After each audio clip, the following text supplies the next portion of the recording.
Assalamu alaikum YouTube, this is Imran here, the FOT Foundation. This is a video response to Dr. Nabil Qureshi from Act 17 Apologetics, who's posted a video regarding Surah 86 verses 6 to 7. So I'm going to start off by reading the verses that we're talking about and giving you a translation.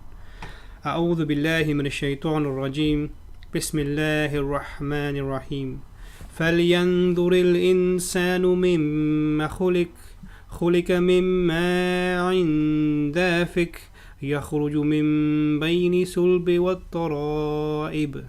So I read from verse 5 actually down to verse 7 there, so let me just give you the translation here that I have in my hand. And it goes as follows.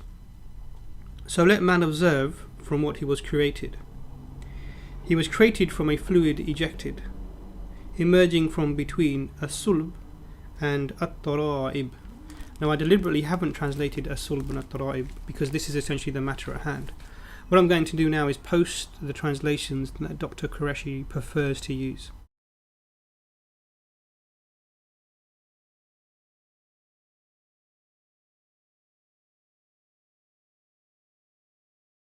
So Dr. Qureshi puts forward a summary of his arguments, and essentially what he's saying is that these verses refer to sperm production from being from between the back of bone of a man and the ribs of a man, and he said this is scientifically inaccurate.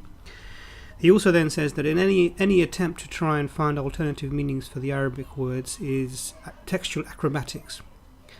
And then he goes on to say that any exegesis of the Quran, any trying to interpret the meaning or understand the verses in a greater depth, is dishonest, and actually you should allow the translations to speak for itself.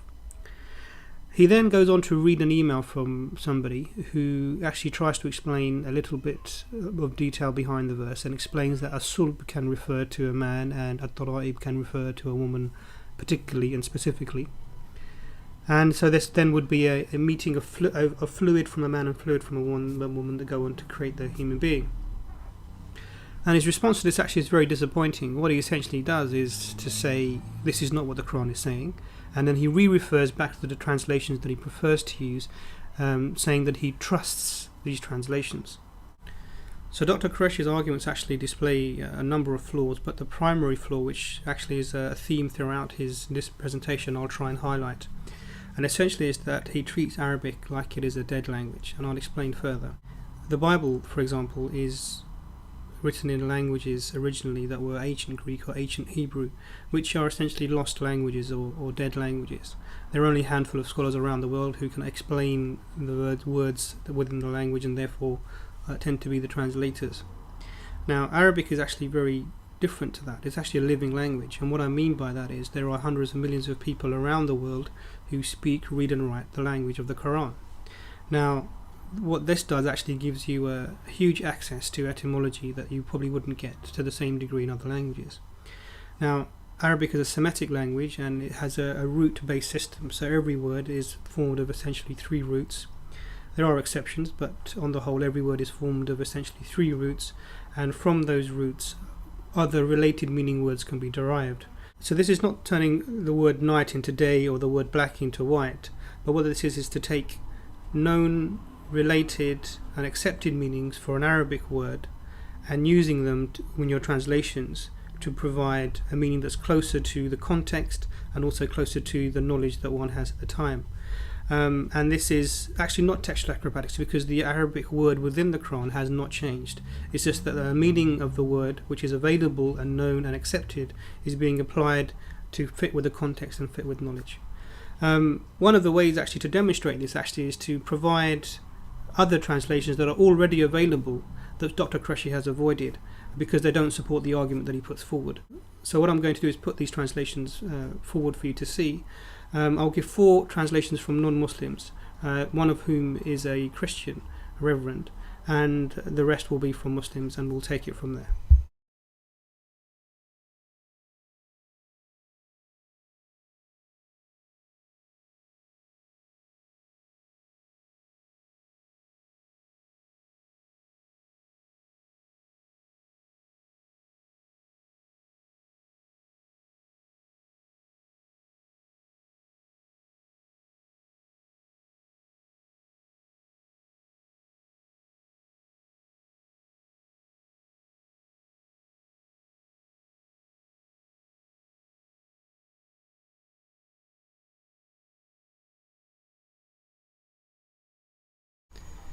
So it becomes blatantly obvious actually that Dr. Qureshi's reliance upon the clear and obvious translations of Shaka and Yusuf Ali is a little bit disingenuous when we have all of these other translations that are already available which don't support his argument. In fact, as-sulb here is translated unanimously by all of these translators, including the four non-Muslims, as loins.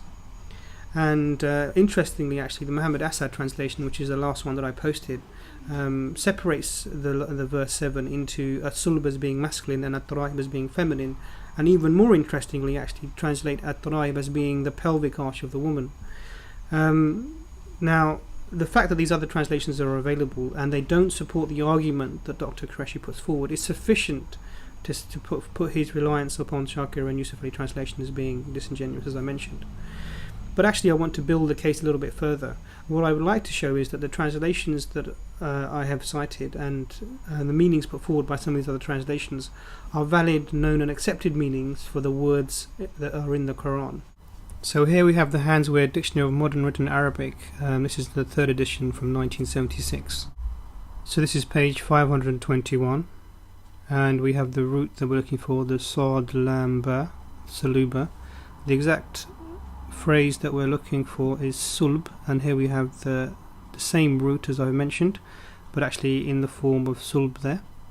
And the meanings are there: hard, firm, solid, stiff, rigid, which are all euphemisms for the male member anyway, but let's go further. Steel also, a related meaning. Spinal column and backbone, which is the translations that Dr. Qureshi prefers to use. And here we have loins. So loins is a valid, known and accepted meaning for the word as-sulb. So this is page 92 of the Handswear Dictionary of Modern Written Arabic. Let's just go down to find taraib. And here we have the exact form of the word there. And in this dictionary it says taraib, chest and thorax are the two meanings given here. And here we have Dr. Edward Lane's lexicon. Dr. Edward Lane died in 1867, and this is basically the 8-part or the 8-volume work that he produced. A very in-depth look into meanings of words in the Arabic language. Let's see what we can find here. So here we are on page 1711 of Lane's lexicon, and this is the root that we're looking for. It starts off actually down here, so let's go there. And just generally talking about it, it says that this is said of a thing and of a man, so we have a reference here to it being towards a man. It and he was or became hard, firm, rigid, stiff, tough, strong, robust, sturdy and hardy. Well, we can see some of the euphemisms there for the male member, but let's actually look a little bit further. So here we are on page 1712 of Lane's lexicon, again dealing with the same root as before, and we see again the similar meanings repeated. This is actually very close to the form we're looking for, sulbun, hard, firm, rigid, stiff, tough and strong. In fact, exactly the same meanings with this particular word. And let's go specifically to the area that we're looking for and the meanings that are available for that. So here we have an example of the word backbone, and this is what it says about it. The backbone, i.e. the bone extended from the qahil, or the base of the neck, to the, let's try and find the other end of this,